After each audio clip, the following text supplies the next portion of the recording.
এগুলো মাত্র আন্দোলন রয়েছে, মাত্র আন্দোলন রয়েছে এগুলোগুলা, একটু আগে আন্দোলন রয়েছে। এই বড় বড় গরুগুলা, বড় বড় আর কি ক্রস গরুগুলা মাত্র আন্দোলন রয়েছে,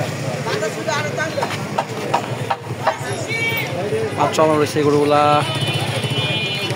দেখিয়ে দিই আপনাদেরকে, আমরা হাঁটতে হাঁটতে যাই, দেখাই যে কী পরিমাণ গরু আসছে। এই দেখেন সুন্দর সুন্দর গরু, লাল লাল গরু, স্বাস্থ্যবান সুঠাম দেহের গরু। আমরা হাঁটি হাঁটি। এই দেখেন আমি দুই পাশ দিয়ে হাঁটছি আর দুই পাশে গরু দিয়ে ভরা। যেগুলো ফাঁকা আছে সকালে আসলে দেখাবো, এগুলোও হবে ভরা, ঠিক আছে? সকালে দেখবেন, সকালে এসে দেখবেন সবগুলো ভরে গেছে, যায় না, আটকে রয়েছে। ক্লাবের সামনে কিন্তু তিনটে অফিসের সামনে কিন্তু এই গরু ভরে গেছে। আশেপাশে দামুর গরু আর দামুর গরু, বড় বড় দামুর। তিনটি অফিসের দিকে আমরা হাঁটছি আর গরু দেখছি। এখানে কিন্তু সিরিয়ালে সুন্দর মতো গরু সারিবদ্ধভাবে দাঁড়িয়ে আছে। আরও কিন্তু অনেক গরু নামছে, অনেক গরু।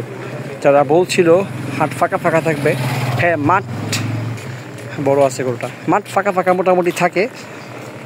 কারণ এই যে আমরা রাস্তায় হাঁটতেছি, এটা কিন্তু বৃষ্টি পড়লেও সমস্যা হবে না। বাট মাঠে কিন্তু বৃষ্টি পড়লে বা একটু গোবর বেশি হয়ে গেলে হাঁটতে কষ্ট হয়, যার কারণে সবাই এইখান থেকে আর কি এখান থেকে আসতে পছন্দ করে।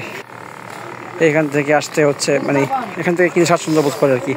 তিনটে অফিসের এখান থেকে, আমি নিজেও ইউজুয়ালি এখান থেকেই কিনি। এই পিচি পাচি গরু আসছে, তাদের বাজেট কম, তারা এই টাইপের সুন্দর, এই সাদা গরুটা সুন্দর, বুঝছেন? ছোট্ট দামুর। আমরা হাঁটি, দেখতে পাচ্ছেন আর রে ব্যান্ড উল্টে গেছে। এই বাজারের কাছে কিন্তু গরু ভরে গেছে, বাজারের কাছে লম্বা একটা গরু। কি হয়েছে ভাই? কিছু কইলামই না, লম্বা লম্বা খাম্বা। এই যে গরু দেখতে পাচ্ছেন। আসেন আসেন, সকালে ঘুরে যান। এই অস্ট্রাল যে বসেছিল, এই অস্ট্রালে দাঁড়ায় গেছে, বড় অস্ট্রাল। এই সিরিয়ালে দামুর মানে কাস্টমার অনেক আমাদের হাটে, যার কারণে এত দামুর আনছে, দেখছেন? সিরিয়ালে দামুর, এত দামুর বলার মতো না। সিরিয়ালে দামুর দেখেন কত দামুর, সিরিয়াল পর্যন্ত কতটি দামুর, 50-60টার মতো। এই কিনে ফেলছে নাকি গরুটা? তো ইসলামবাগের সাইডে এটাই আমরা কভার করলাম, যে গরু অনেক ভরে গেছে। সকাল পর্যন্ত হয়তো আরও বেশি ফিল আপ হয়ে যাবে। আজকের ভিডিও এই পর্যন্তই। ভালো থাকবেন, আল্লাহ হাফেজ।